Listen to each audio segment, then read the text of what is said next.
The girls woke up on Christmas morning with no stockings hanging at the fireplace, but each of them found a book tucked under their pillows. It was a guidebook for the girls to work hard and carry their own hurdles of burden, just like they did in the game of the Pilgrim's Progress when they were young. Only this time it was for real. "Where is Mother?" asked Meg as she and Joe ran down to thank her for their gifts half an hour later.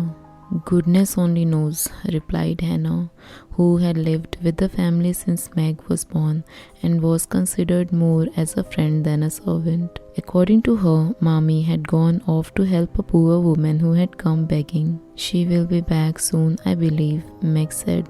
"Let us get everything ready, girls." Thus, they got the big basket of presents ready and kept it under the sofa ready to be produced right on time. A bang on the street door indicated that Mommy was home. The girls quickly gathered around the table, eager for breakfast. "Merry Christmas, Mommy," many of them. "Thank you for our books. We read some and mean to every day." They all cried in chorus. "Merry Christmas, little daughters. I'm glad you began at once and hope you will keep on. But I want to say one word before we sit down. Not far away from here lies a poor woman with a little newborn baby. 6 children are huddled into one bed to keep from freezing, for they have no fire. There is nothing to eat over there, and the oldest boy came to tell me they were suffering hunger and cold. My girls, will you give them your breakfast as a Christmas present?" The girls were unusually hungry, having waited for so long. However, on Mother's request, they gladly offered to give their breakfast to the children. The 4 young women carried their Christmas breakfast to the poor woman's place. It was a delightful scene as the children were absolutely thrilled. They laughed, talked, and ate the delicious food.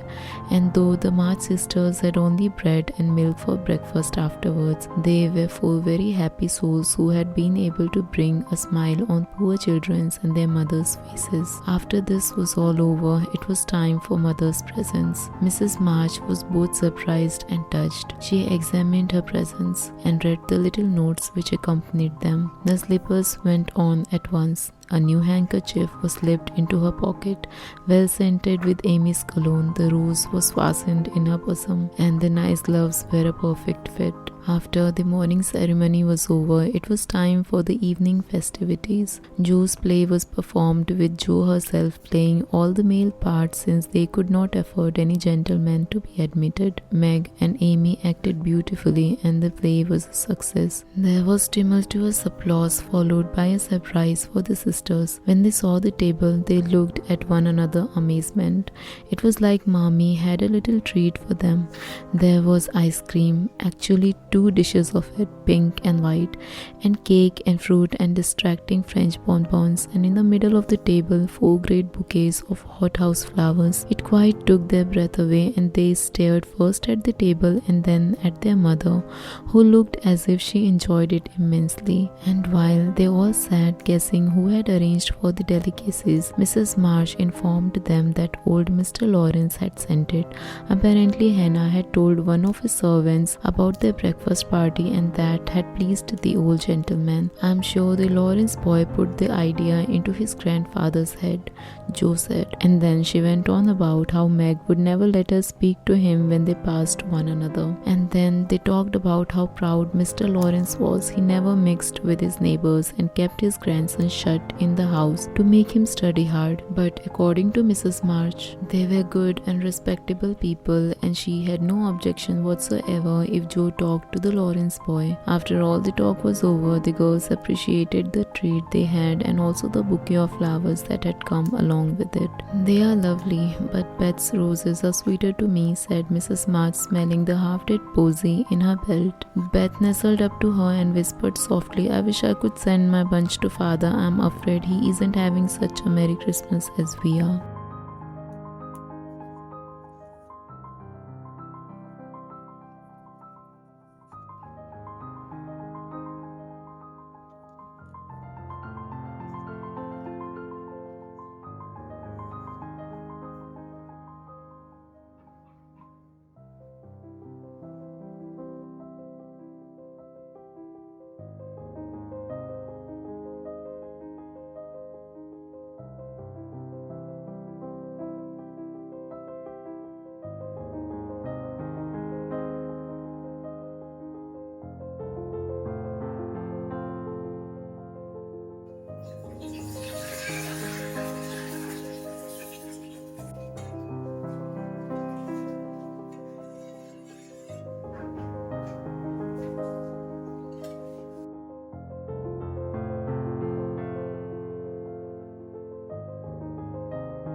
Once upon a time, a royal couple was blessed with a beautiful daughter.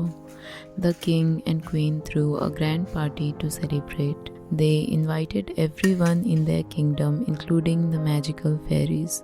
All the guests blessed the baby, but the king had forgotten to invite one old fairy whom no one had seen for years. The fairy was insulted. She stormed into the castle and cursed the child.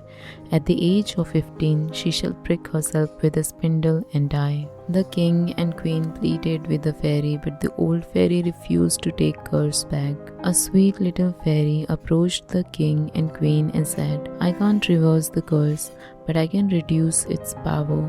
"The princess shall not die, but shall remain asleep for 100 years." Meanwhile, the king ordered that all the spindles in the kingdom be destroyed. On the princess's 15th birthday, she was alone in the castle. While wandering about, she found a lonely high tower and climbed its staircase. She stepped into a dimly lit room and saw an old lady spinning. "Excuse me, what are you doing?" she asked the lady. "I'm spinning, dear. Why don't you come and try it?" replied the old lady. The moment she touched the spindle, the princess pricked herself and fell to ground, fast asleep. Soon the entire kingdom fell asleep under the fairy's spell.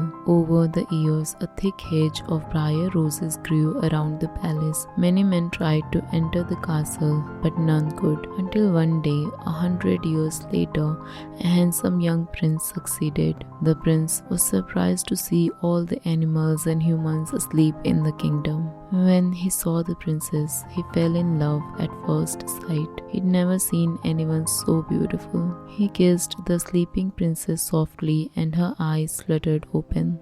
The princess was awake. She took one look at the handsome prince and fell in love too. The curse was broken and the entire kingdom woke up from their slumber. The prince and princess got married and lived happily ever after.